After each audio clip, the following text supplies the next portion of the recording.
Hello बच्चों, let's see this question.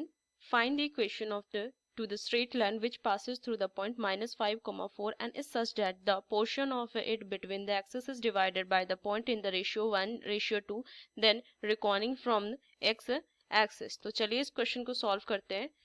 अगर मैं की कंसेप्ट अप्लाई करूं यूजिंग की कंसेप्ट, तो यहाँ पे क्या लिखेंगे, मैं intercept form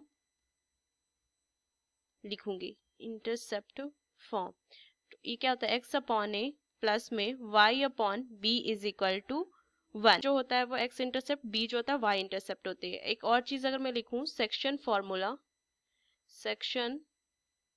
formula so m1 x2 plus m2 x1 upon m1 plus m2 comma m1 y1 y2 plus m2 y1 upon m1 plus m2. ये सेक्शन फॉर्मूला है. तो चलिए इस क्वेश्चन को सॉल्व करती हूँ. सो लेट द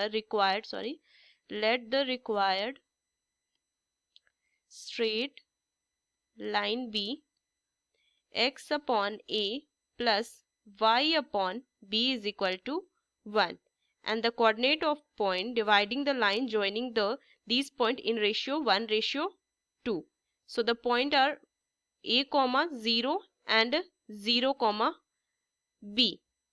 तो इसको अगर मैं सॉल्व करूँ तो क्या लिख सकती हूँ, -5, सेक्शन फॉर्मूला अप्लाई करेंगे इज क्या हो जाएगा, equal to 2 into a plus 1 into 0 upon में क्या हो जाएगा 2 + 1, क्योंकि रेशियो क्या है 1:2 दिया हुआ है, comma 2 into 0 + 1 into b upon में क्या हो जाएगा 2 + 1. तो इसको सॉल्व कर लेंगे तो -5 into 3 is equal to 2a.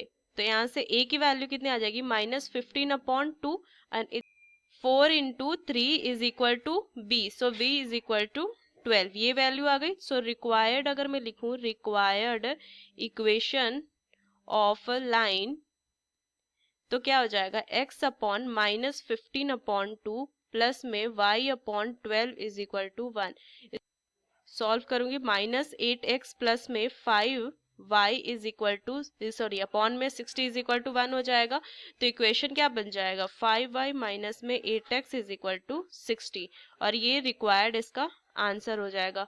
So using this की concept we solve this question. Hope you understood it well. Best of luck. Thank you.